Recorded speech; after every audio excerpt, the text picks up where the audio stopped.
અશોકે જ્યારે બૌદ્ધ ધર્મ અપનાવ્યો અને આજીવિક ધર્મને છોડ્યો એ વખતે આજીવિક ધર્મના એક ગામમાં ભગવાન બુદ્ધના ચિત્રને ખરાબ રીતે એનું પ્રદર્શન કરવામાં આવ્યું, જેના કારણે અશોકે નરસંહાર કર્યો અને ઘોષણા કરી કે જે લોકો આજીવિક ધર્મના ફોલોઅર હોય એ લોકો બીજા ધર્મ તરફ ડાયવર્ટ થઈ જાઓ. જૈન ધર્મ છે, હિન્દુ ધર્મ છે, ત્યાં બૌદ્ધ ધર્મ તરફ જે આજીવિક ધર્મને ફોલો કરશે ને એનો હત્યા કરવામાં આવશે.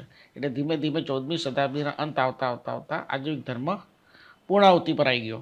બરાબર. ગુરુદેવ, આપે બહુ પહેલાં જ પ્રિડિક્ટ કર્યું હતું કે વોર થશે. સો તમે કઈ રીતે પ્રિડિક્શન કરો છો અને આ કેટલા % સાચું પડે છે? પ્રિડિક્શન કરવાની 5 મેથડ અલગ અલગ છે. જેમ કે ઓરા ચક્ર બનાવી એના ઉપરથી નિદાન થાય કે આવનારા ફ્યુચરમાં મનુષ્યના જીવનમાં કે દુનિયામાં કે દેશમાં શું થઈ શકે એમ છે. મેં 2018 એન્ડમાં એવું કીધું હતું કે આવનારા 4 વર્ષમાં ક્યાં મોટી કોઈ દુર્ઘટના થશે, ક્યાં રોગચાળો ફેલાશે, ક્યાં મોટા ભૂકંપો અને મોટા ભૂકંપ આવશે, અથવા તો મોટું કુદરતી એક નકારાત્મક ઉર્જાનું પ્રેશર વધશે. અને 2020માં ત્યારબાદ કોવિડ આવ્યો. બરાબર. ત્યારબાદ 2020માં કોવિડ ચાલતો તો એ દરમિયાન જ મેં પ્રેડિક્શન કર્યું હતું કે આ જે છે એ હ્યુમન ઇન્ટેન્શનલી કરવામાં આવેલી મેથડ છે. કોવિડનો જે વાયરસ છે ઇન્ટેન્શનલી ફેલાવવામાં આવ્યો છે અને આ હ્યુમન મેડ છે, નેચર મેડ નથી. જેમ એક રોગચાળો ફેલાતો હોય કુદરતી રીતે, એવું નથી. આ ઇન્ટેન્શનલી ફેલાવવામાં આવેલો રોગચાળો છે અને આના પછી હવે હથિયારોથી, પરમાણુ હથિયારોથી યુદ્ધ થશે. અને તમે જુઓ તો મારા 2020ના પ્રેડિક્શન પછી 2022માં રશિયા અને યુક્રેને વોર ચાલુ કરી. તે પછી સિલસિલો સતત ચાલતો રહ્યો. ઇઝરાયલને આપણે ગઝા જોઈ લઈએ, કે પછી અમેરિકાને ઈરાનનું એ વખતે 12 દિવસનું યુદ્ધ જોઈ લઈએ, થાઈલેન્ડ કંબોડિયાનું યુદ્ધ જોઈ લઈએ. જે પ્રકારની પરિસ્થિતિ અત્યારે દેશ દુનિયામાં બની છે એ 2020માં મેં પ્રેડિક્શન કર્યું હતું અને સતત હું 22 સુધી કરતો રહ્યો. અને હજી પણ હું કહું છું કે હજી તો વર્લ્ડ વોરના આ પ્રાથમિક ઝોનમાં છે, હજી આ શરૂઆત જ નથી. દુનિયા 2 ભાગમાં વેચાઈ જશે. એક ચીન અને રશિયા તરફ જવું પડશે અને એક અમેરિકા તરફ જવું પડશે. હજી એક મારું પ્રેડિક્શન એવું છે, પછી એની આપણે સત્યતા તરફ આવીએ. હજી ઓરા ચક્ર પ્રમાણે મારું પ્રેડિક્શન એવું છે કે ચાઇના વિયેતનામને ડોનાલ્ડ ટ્રમ્પની ચાઇના મુલાકાત બાદ ટૂંક સમયમાં જ તાઇવાનને લઈ લેશે. ચાઇના તાઇવાનને લઈ લેશે ડોનાલ્ડ ટ્રમ્પની મુલાકાત બાદ. એટલે તાઇવાન પર હુમલો કરશે અને એ વખતે અમેરિકા તાઇવાનને જે સપોર્ટ કરવા માટેનો દાવો કરે છે દાવો કરશે નહીં, ને સપોર્ટ કરવા અમેરિકા આવશે પણ નહીં. આપણું ઇન્ડિયા ક્યાં હશે ત્યારે? હા, એ વખતે ઇન્ડિયાની સ્ટ્રેટેજી બહુ જ પરફેક્ટ રહી છે અત્યાર સુધીનું જે મારું ઓબ્ઝર્વેશન છે કે પોલિટિકલી ઇન્ડિયાએ બહુ જ ડિપ્લોમેટિકલી અને બહુ જ બુદ્ધિસભર અત્યાર સુધીના નિર્ણયો લીધા છે કે હંમેશા ન્યુટ્રલ રહેવું, જરૂર ના હોય ત્યાં મૌન રહેવું, બોલવું નહીં, રિએક્ટ ના કરવું.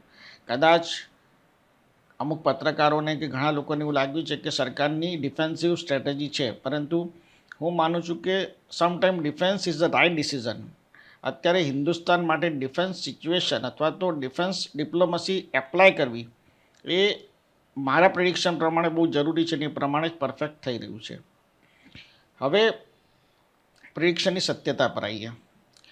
પ્રેડિક્શન જ્યારે થતું હોય, જ્યારે ભવિષ્યવાણી થતી હોય, તો ભવિષ્યવાણી 100માંથી 100% સાચી જ પડે.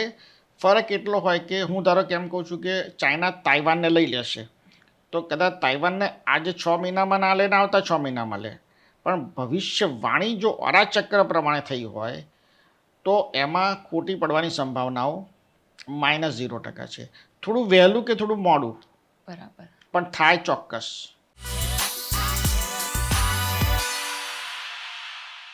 આઈ એમ સો પ્રાઉડ હિયર. હું બહુ એટલું બધું સ્પિરિચ્યુઅલી આપની સાથે કનેક્ટ કરી શકું છું. આજે આપણે બેઠા છે ઓમકાર સંપ્રદાયના સ્થાપક સદગુરુ ઓમ ઋષિ સ્વામી, આજીવિક ધર્મના આપણા ઉદ્ધારક. તો એના વિશે તમે મને થોડું જણાવશો? આજીવિક ધર્મ ઓમકાર સંપ્રદાયની મેં સ્થાપના 17 જુલાઈ 1996ના રોજ રથયાત્રાના દિવસે કરી હતી.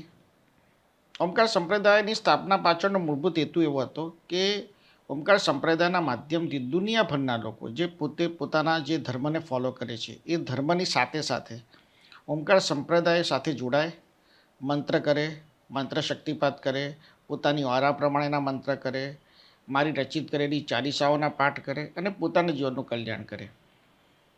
મેં ક્યારે પણ આટલા મારા પોતાના 35 વર્ષના આધ્યાત્મિક જીવનમાં કોઈને બી મારા સુધી બાંધી રાખવાનો પ્રયત્ન નથી કર્યો. હું ઉપરથી એવો ઉપદેશ આપતો રહું કે તમારું કાર્ય પરિપૂર્ણ થયું, તમારી દિશા યોગ્ય થઈ ગઈ, તમને મેં પૂરું માર્ગદર્શન આપ્યું, હવે તમે આગળ વધો. એ બેઝ ઉપર મેં 17 જુલાઈ 1996 ઓમકાર સંપ્રદાયની સ્થાપના કરી. ત્યારબાદ હમણાં જ 8 ફેબ્રુઆરી 2026 આજીવિક ધર્મનું પુનરુત્થાનનું કાર્ય જે છેલ્લા 15 વર્ષથી હું કરતો હતો એને મેં જાહેરમાં ઘોષણા કરી. કારણ કે આજીવિક ધર્મ પણ મૂળભૂત રીતે મંત્રોના આધાર પર ચાલતો ધર્મ હતો જે 14મી શતાબ્દીમાં અંત થયો.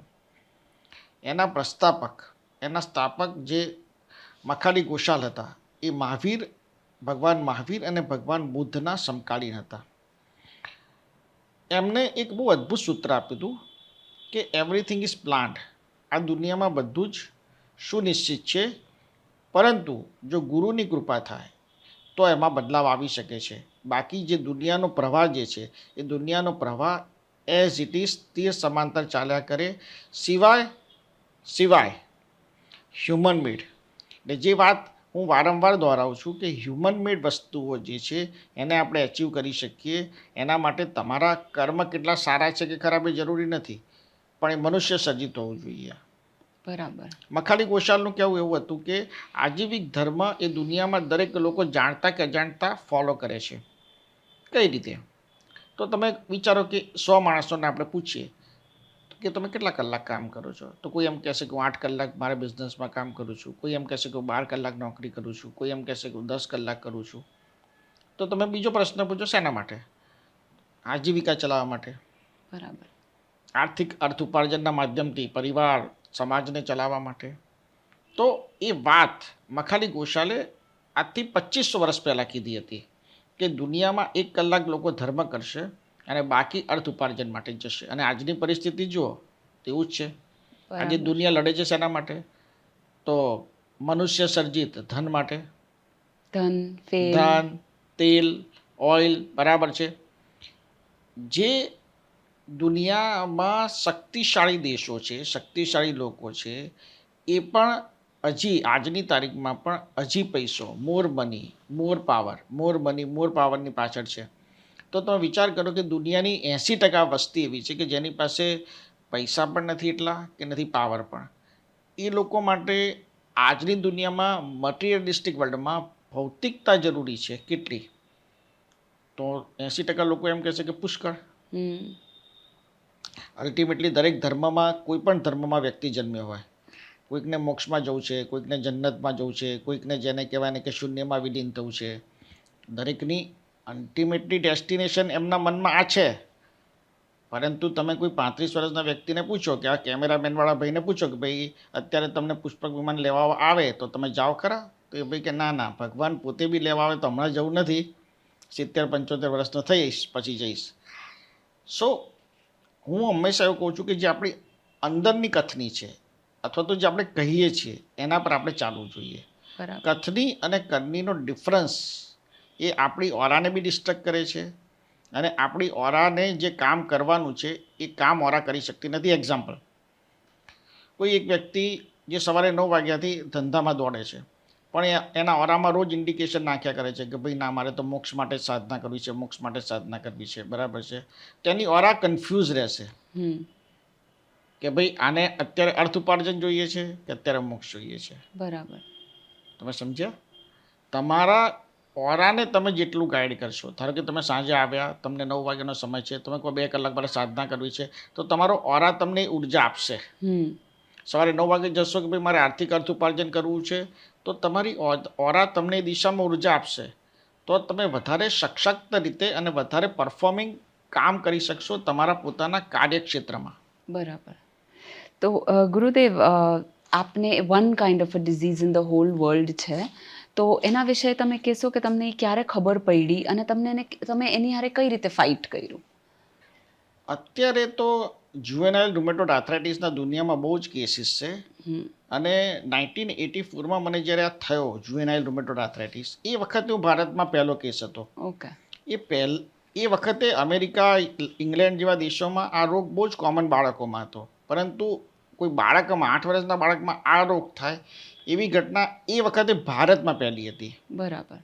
અને મારી ઉંમર નાની, 7-8 વર્ષની ઉંમર હતી. અને એ વખતે મુંબઈમાં નાયર હોસ્પિટલમાં જ એક્સપર્ટ બેસતા હતા, ડૉક્ટર VR જોશી.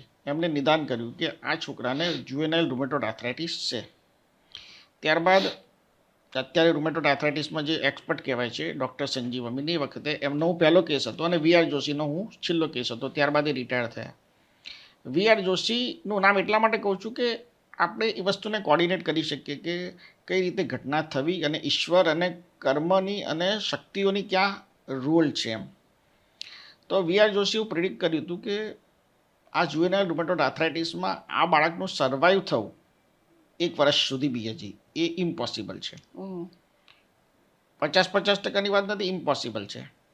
અને ત્યારબાદ એ 1 વર્ષના એમના નિદાન, અને એ વખતે એમને આ મારી વાત મારી સામે એમને કીધી હતી. કદાચ એમના મનમાં એવું રહ્યું હોય કે ભાઈ હવે 8 વર્ષના બાળકને તો હવે શું એ સમજાશે એમ વાત. પરંતુ 1 વર્ષ મારા મનમાં સતત રહ્યું કે જીવનનો એ અંત છે.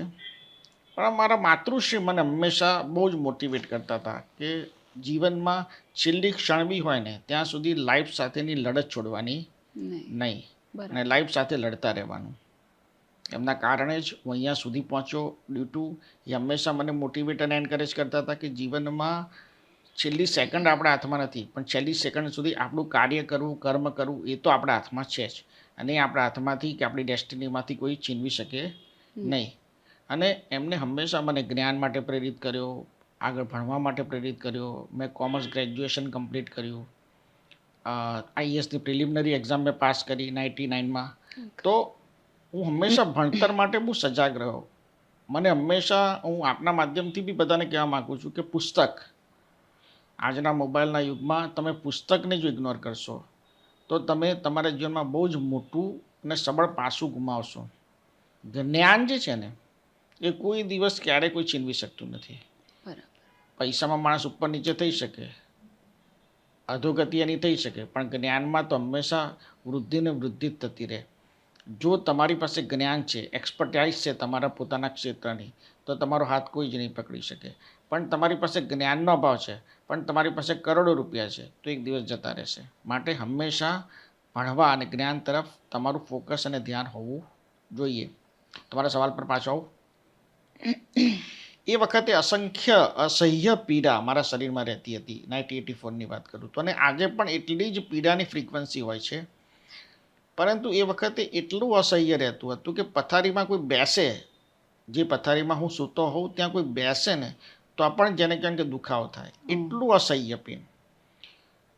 સમય એવો હતો કે એ સેકન્ડે અને એ મોમેન્ટનું આજે બી વિચાર કરીએ તો ત્યાંથી હું અહીંયા સુધી 84થી 2026 સુધી કઈ રીતે હું સસ્ટેન અને સર્વાઈવ થઈ ગયો, તો એ 100% કુદરતી ઈચ્છતું હતું કે તું મારું કામ કર.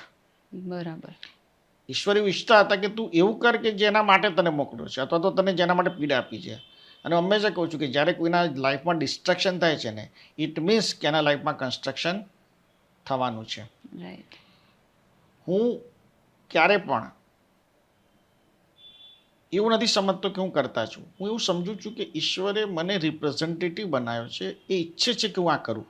નહીં તો તમે વિચાર કરો કે વ્હીલચેર પર બેઠેલો 80% ડિસેબલ પર્સન અહીંયા સુધી પહોંચી પણ કઈ રીતે શકે? મિરેકલ કહેવાય. It's a miracle. તો એ ઈશ્વરની ઉર્જા અથવા તો ઈશ્વરની ઈચ્છા વગર શક્ય નથી, એવું હું પર્સનલી 100% માનું છું. હું ક્યારેય એવું કહેતો નથી કે મેં જ્ઞાનની એક્સપર્ટીસ લીધી, કારણ કે હું હંમેશા કહું છું કે હું વિદ્યાર્થી છું, અથવા તો હું જે બોલું છું એ ઈશ્વર કરાવી દે છે. ઘણીવાર હું જીવનમાં કહું પેલાને કે તારું થઈ જશે, એના મનમાં 4-5 વાત ચાલતી હોય, પણ એનું થઈ જાય, એના જીવનમાં બદલાવ આવી જાય, પરિવર્તન આવી જાય, તો એ જ કામ કરવાનું હશે. બાકી ડૉક્ટર VR જોશી માટે હિન્દુસ્તાનમાં એવું કહેવાતું હતું કે એ બોલે એ વખતે 84માં ઇઝ ધ લાસ્ટ વર્ડ. દુનિયાનો કોઈ પણ ડૉક્ટર, ઇન્ડિયાની વાત છોડી દો, દુનિયાનો કોઈ પણ ડૉક્ટર એમના શબ્દોને ચેલેન્જ ના કરે એટલી હદે એમની એક્સપર્ટીસ હતી. પણ કુદરતે અને ઈશ્વર એમને ખોટા પાડે. Yes, Praise God. એટલે થેન્ક ગોડ. આપને ક્યારે એવું થયું ગુરુદેવ કે તમે ઓરા રીડ કરી શકો છો, કે તમે સ્પિરિચ્યુઅલ પાથમાં જઈને હવે સમથિંગ યુનિક, આવું મેં કોઈ દિવસ સાંભળ્યું નહોતું કે તમે મંત્ર લર્નિંગ કરીને તમે એમાં કંઈક કરી શકો, તો એના વિશે કંઈ આપણે વાત કરીએ? હું 1984-85માં મારા જે ગુરુદેવ હતા આચાર્ય મિત્રાનસુરી મહારાજ, જે મારા દાદાના બી ગુરુ, મારા પિતાના પણ ગુરુ, એમના માર્ગદર્શન નીચે પછી દેવવ્રત મહારાજ હતા જે વાદદ ભાષાના નિષ્ણાત હતા, અને એમને મને મંત્રોની રચના કરવાનું શીખવાડ્યું. શંકરનાથ મહારાજ હતા, એ પણ મારા એક ગુરુજન હતા, જેમને મને પ્રાથમિક મંત્રોની રચના કઈ રીતે કરવી, કઈ રીતે મંત્રોને ડેવલપ કરવા, મંત્ર શક્તિપાતની રચના કરવી, વાદદ ભાષામાં કઈ રીતે કામ કરવું, વાદદ ભાષાની કઈ રીતે એની કક્કો બારાકડીથી લઈને કઈ રીતે વાદદ ભાષાને તમારે સમજવી, બોલવી, ને ખાસ કરીને એના મંત્રો સિદ્ધ કરવા. વાદદ ભાષામાં મંત્રોની સિદ્ધ જ્યારથી આ બ્રહ્માંડ બન્યું ત્યારથી અત્યાર સુધી કોઈએ કર્યું નથી, કારણ કે બહુ જ મહેનત માગી લેવું કામ છે, એના કરતાં બી બહુ જ બારીક કાર્ય છે. એટલે જનરલાઇઝ લોકોને એવું હોય કે આમ જલ્દી, ફાસ્ટ, ક્વિક જે હોય ને, બરાબર છે, પણ આમાં સમય માગે. હું 84થી લઈને 92 સુધી તો મારો શીખવામાં ગયો, અને 1992થી લઈને 2026 સુધીમાં રોજના સમજો કે 50, 100, 80, 90 નાના મંત્ર, બીજ મંત્ર, મોટા મંત્રોની હવે કોષ્ટકો મને મોઢે થઈ ગયા છે, એટલે રચના કરવામાં થોડી સરળતા રહે. દરેકની ઓરા પ્રમાણે પાછો અલગ મંત્ર આપો, એના પ્રોબ્લેમને સમજવો કે એની ઓરામાં શું છે, કારણ કે દુનિયાના જેટલા બી પ્રોબ્લેમ છે ને મનુષ્યના જીવનમાં, એના બધાની બ્લુ પ્રિન્ટ તમારી ઓરામાં છે, કે કયો દોષ છે, કયો પ્રોબ્લેમ છે, એનું શું સમાધાન, કયા સમાધાન પર ચાલવાથી આ પ્રોબ્લેમને રિમૂવ કરી શકાશે, અથવા તો આ પ્રોબ્લેમને પાછળ ધકેલી શકાશે. સમજી લો કે એક વ્યક્તિની ઉંમર 35 વર્ષ છે, એ મહિનાના 10,000 કમાઈ રહ્યો છે, એની ઈચ્છા છે કે હું મહિને 1 લાખ કમાતો થઈ જાઉં. બરાબર, તો મારા જીવનમાં ખુશીઓ જ આવી જશે.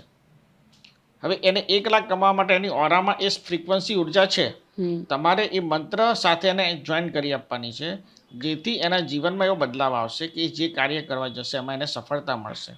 એટલે ઓરા શાસ્ત્રનો બેઝ અને મંત્ર રચના પાછળનો જે બેઝ હતો મારો, એ આજના ભૌતિક યુગમાં, આજના યુગ પ્રમાણે મનુષ્યના પ્રશ્નોના સમાધાન, કોઈ પણ પ્રશ્ન હોય, ધર્મ, અધ્યાત્મ, ભૌતિકતાવાદ, જ્ઞાનવાદ, એના જીવનમાં અકલ્ટ સાયન્સ અથવા તો નકારાત્મક ઉર્જાથી લઈ દરેક પ્રશ્નોના સમાધાન મંત્રો, મંત્ર શક્તિપાત અને ઓરા શાસ્ત્ર પાસે છે ને છે જ.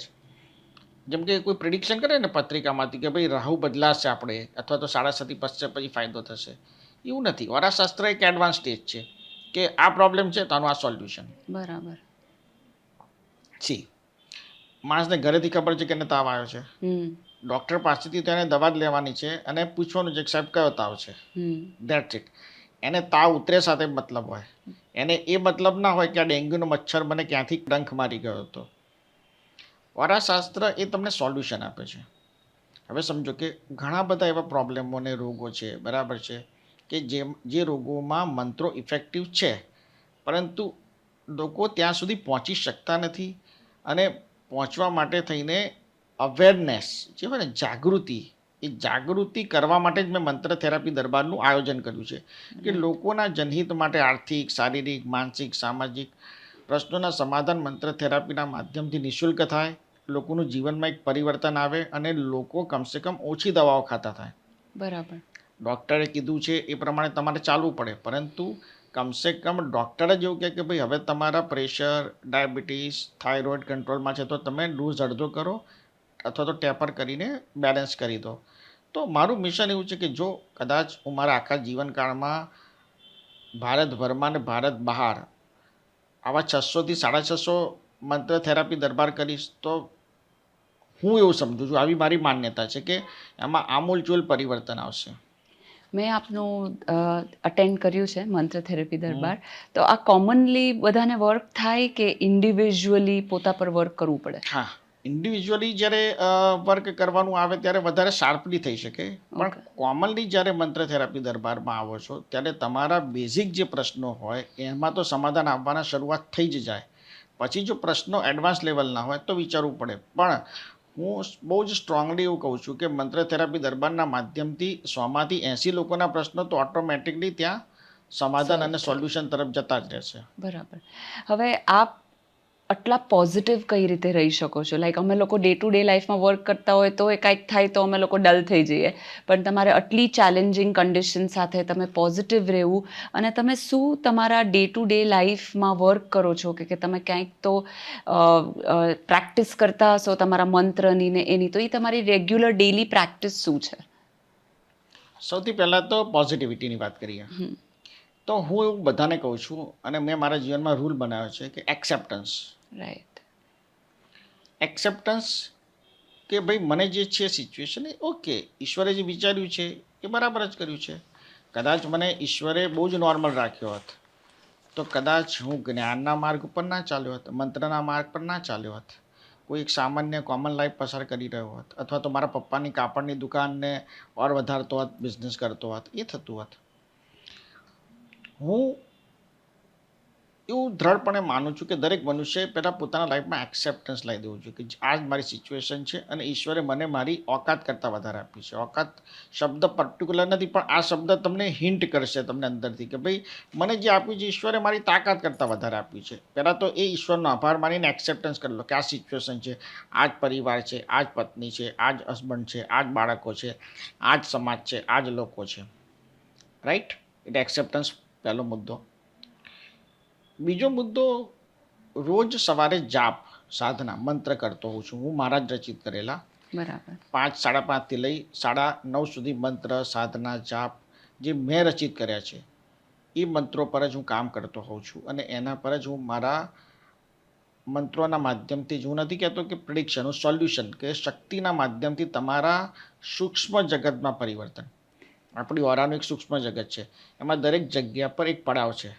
એટલે નથી કહેતા કે આ બટન દબાવી દો તો આ પ્રોબ્લેમ સોલ્વ થાય. રાઈટ. એટલે એ 5થી 9:30 સુધી હું એ રોજ પ્રક્રિયા કરું છું, કારણ કે લોકોના એ પ્રશ્નોના એ દિવસ દરમિયાન હું સોલ્વ કરી શકું.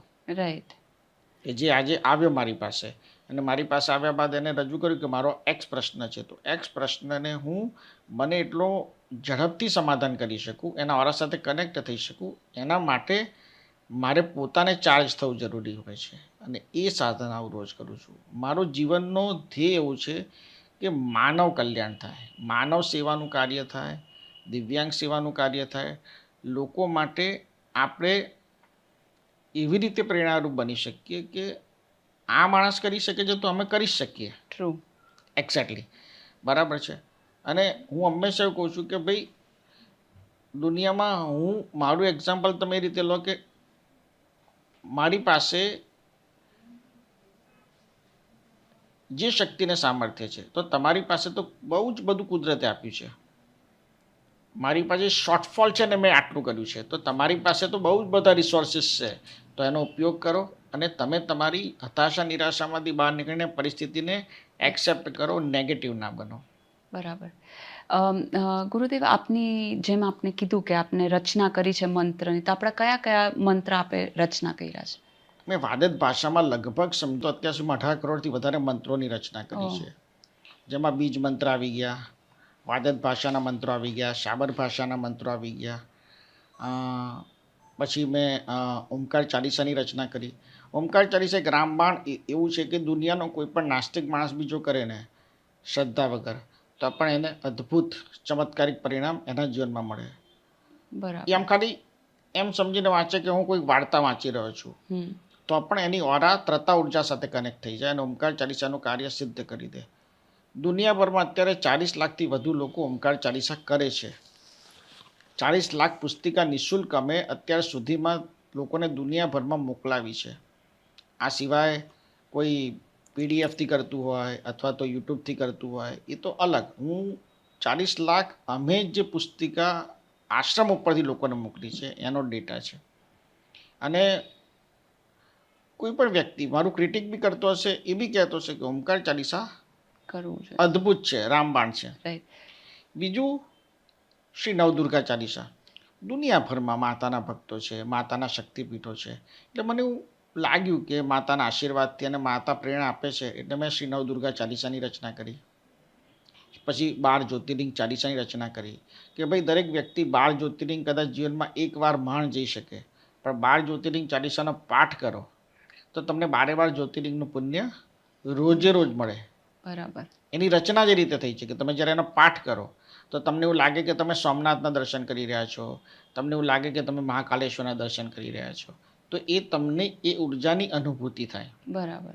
ત્યારબાદ શ્રી ચારધામ ચાલીસાની રચના કરી કે દરેક મનુષ્ય ચારધામ જઈ શકતો નથી, અને જે જાય કદાચ એકવાર જાય તો રોજ શ્રી ચારધામ ચાલીસાનું પણ પુણ્ય પ્રાપ્ત કરી શકે. ત્યારબાદ સુંદરકાંડ કદાચ કરોડોની સંખ્યામાં લોકો કરે છે, અને એ સુંદરકાંડ કરતાં લગભગ 45 મિનિટથી 50 મિનિટનો સમય થાય. એના બદલે મેં શ્રી સુંદરકાંડ ચાલીસાની રચના કરી કે 2 મિનિટમાં સુંદરકાંડનો આખો અધ્યાય એ 40 ચોપાઈઓમાં જ આવી જાય, અને વ્યક્તિ સુંદરકાંડ ચાલીસા આજના યુગ પ્રમાણે જે સુંદરકાંડ ચાલીસા જે છે એ એમને વધારે મોર ઇફેક્ટિવ રિઝલ્ટ આપે. એના માટે શ્રી સુંદરકાંડ ચાલીસાની રચના કરી. હવે ભાગવત સપ્તાહમાં 7 દિવસ માણસ કથામાં બેસી શકે નહીં, અથવા તો બેસે તો એક જ વાર બેસે, એટલે શ્રીમદ ભાગવત ચાલીસાની રચના કરી કે રોજ ભાગવત સપ્તાહનું પુણ્ય તમને શ્રીમદ ભાગવત ચાલીસાથી મળી જાય. ત્યારબાદ શ્રી કૃષ્ણ બાવનીની રચના કરી કે કૃષ્ણ બાવનીના માધ્યમથી કૃષ્ણની ઉર્જા સાથે આપ કનેક્ટ થઈ શકો. 24 તીર્થંકર બાવની લખી કે જે લોકો 24 તીર્થંકરના રોજ નામ નથી લઈ શકતા, પરંતુ 24 તીર્થંકરનો પાઠ કરે તો મોક્ષ માટેની દિશા એમને પ્રશસ્ત થાય. મારું હંમેશા એવું માનવું છે કે જ્ઞાન, રચનાઓ, મંત્રોની રચના, શ્લોકની રચના, ચોપાઈની રચના, દોહાની રચના એ આજના સમય પ્રમાણે થાય તો આજના સમય માટે લોકોને બહુ જ બધું મૂલ્યવાન સાબિત થઈ શકે. તુલસીદાસજીએ રામચરિત માનસ લખ્યું તો આજે રામકથા થઈ શકે છે ને. એમને રામચરિત માનસ જ ના લખ્યું હોત તો રામકથાનો ઉદ્ભવ ક્યાંથી થયો હોત. આજે આપણે કશું કરીશું તો આવનારી જે જેનઝી છે, નવી જનરેશન છે, એ લોકોને એવું થશે કે એક સંત એવો બી હતો કે જે આજની ટાઈમ માટે, આજના સમય માટે વિચારતો હતો, પ્રેઝન્ટ વખત માટે. મોક્ષ મળવાનો હશે ત્યારે મળશે, ઇન્દ્રલોક જવાનું હશે ત્યારે જવાશે, પણ આજે શું જોઈએ છે પ્રેઝન્ટમાં, ઓન ધ સ્પોટ. તો એ છે એ મારી ટોટલ રચનાઓનો એ આધાર છે. આજની આ સદી, આજનો આ સમય, જે યુગો જેમ જેમ સમય વધતો જશે તેમ તેમ મારી રચિત કરેલા મંત્રો, ચાલીસાઓ લાખો, કરોડો, અરબો લોક કરતા થઈ જશે. ભલે કોઈ પણ ધર્મ ફોલો કરતા હોય, કોઈ પણ ધર્મ, પરંતુ એ કરશે દવાની જેમ. તો આપના હિસાબે આ મંત્ર છે શું? It's a sound, it's a vibration, કે આ પ્રોપર સાયન્સ છે? મંત્ર એક પ્રોપર સાયન્સ છે. જેમ કે આ બ્રહ્માંડની રચના થઈ, ટોટલ આ બ્રહ્માંડની, તો 1350 કરોડ વર્ષ પહેલાં થઈ મારી ગણતરી પ્રમાણે. કદાચ ખોટો બી થોડો હોઈ શકું, 5 કરોડ વર્ષ આગા પાછા. અને આપણી પૃથ્વીની રચના થઈ 400 કરોડ વર્ષ પહેલાં. તો 1350 કરોડ વર્ષ પહેલાં જ્યારે બ્રહ્માંડની ઉત્પત્તિ થઈ ત્યારે જે બ્રહ્મનાદ સંભળાયો હતો એ ઓમનો ધ્વનિ હતો. તો આખી આ દુનિયા જે છે એ મંત્રોના સાયન્સ ઉપર ચાલી રહી છે. તમે કહે છે ને કે ભાઈ કોણ ધ્યાન રાખે છે, કોણ આનો કરતા છે, આ બધી જે ગોઠવણ જે થઈ છે, જે કોડિંગનું કામ જે છે દુનિયાનું, જન્મથી લઈને મૃત્યુ સુધીનું, એ મંત્રોની ઉર્જાના માધ્યમથી જ દેવતાઓ કરે છે. અને આ બ્રહ્માંડ પણ એ જ કનેક્ટિવિટીથી, એ કોડથી ચાલે છે. તમે એને સાયન્સ એટલા માટે કહી શકો કે નાસા પણ એવું કહી ચૂક્યું છે કે ભાઈ આ બ્રહ્માંડ ઉત્પત્તિનો જે નાદ હતો એ ઓમનો ધ્વનિ હતો, જેને આપણે બિગ બેંગ પણ કહીએ છીએ. સો એને હું સાયન્સ કહીશ, વાઇબ્રેશન, અથવા તો એને તમે રચનાને તમે એવું કહી શકો કે ભાઈ આ એક પ્રકારનું વાઇબ્રેશન છે, અથવા તો ધ્વનિ છે, અથવા તો ઉર્જાનો એક રિસોર્સ છે, તો પણ ખોટું નથી. પણ મૂળ આ સાયન્સ છે, મંત્ર સાયન્સ. તો ઓમનું ઉચ્ચારણ કેટલું ઇમ્પોર્ટન્ટ છે આપણી લાઈફમાં? દરેક મનુષ્ય માટે. દરેક મનુષ્ય પોતે જે ધર્મ ફોલો કરતા હશે ને, એ દરેક ધર્મના અંદર જશે ને તો દરેક ધર્મના અંદર ઓમનું જ પ્રાધાન્યતા છે. ઓમ વગર આખા બ્રહ્માંડની રચના જ ઇમ્પોસિબલ છે. અને દરેક મનુષ્યની ઓરા સાથે ઓમનો ધ્વનિ જોડાયેલો છે. કેમ કે એ આ બ્રહ્માંડનો ઉત્પત્તિનાથ છે. બરાબર. તો તમારી ઓરામાં બી એની ઉર્જા છે, મારી ઓરામાં બી ઉર્જા છે. જો તમે રોજ ઓમ ઓમ ઓમ ઓમ બોલવાનો, મને બહાર કાઢવાનો, ઓમ રોજ 3 વખત માત્ર, જે 3 થી 4 સેકન્ડ થાય, જો કરો અને પછી તમે 60 દિવસ પછી જુઓ કે તમારા જીવનમાં કેટલો બદલાવ આવે છે. ગુરુદેવ, તમારો તો એક એક્ઝામ્પલ છે આપણે ચમત્કારનો, મિરેકલનો, પણ આપની લાઈફમાં આટલા બધા જણને તમે ગાઈડન્સ આપો છો, તો એવો કોઈ એક્ઝામ્પલ તમે આપી શકો જે તમને એમ થયું કે આ જેન્યુન મિરેકલ છે? જીવનમાં હું એવું સમજુ છું કે મનુષ્યના જીવનમાં અને મનુષ્યના જીવનમાં ચમત્કાર થાય, બદલાવ ચમત્કારિક રીતે થાય, એના માટે જ લોકો મને ઓળખે છે. કે મારી પાસેથી એક્સપેક્ટેશન જ એવી છે કે ભાઈ મિરેકલ, જ્યારે બધા જ રિસોર્સિસ યુઝ કરી દીધા હોય, બધા જ તાકાત, બધા જ પાવર વાપરી દીધા હોય, પછી પણ પરિપૂર્ણ ના થઈ હોય, ત્યારે મારી પાસે આવે.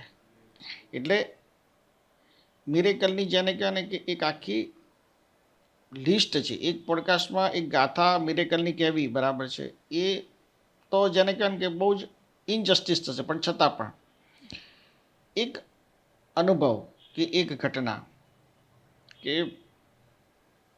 મુંબઈની વાત હતી 2005ની. ત્યારે હું એક 25 વર્ષના છોકરાને મળ્યો હતો.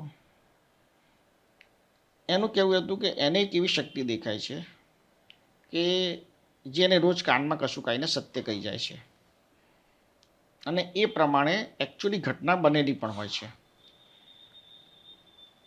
એક્ઝામ્પલ કે એનો દાવો એવો હતો કે એના પડોશમાં થતી ઘટના, અથવા તો એના પરિવારજનમાં થતી ઘટના, અથવા તો કોઈ ચોથા વ્યક્તિના જીવનમાં થતી ઘટના, એ શક્તિ આવીને એને કહે છે.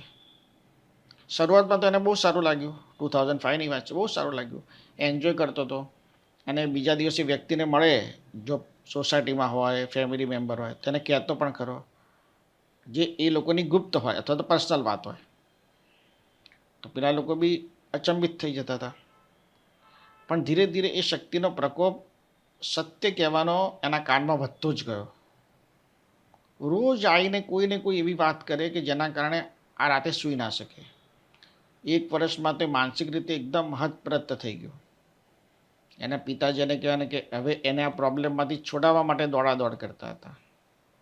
તે સમયે ત્યાંના એક કાર્યકરે મુંબઈમાં મારી મુલાકાત કરાવી કે ભાઈ ગુરુજી આવ્યા છે તો તમે મળો.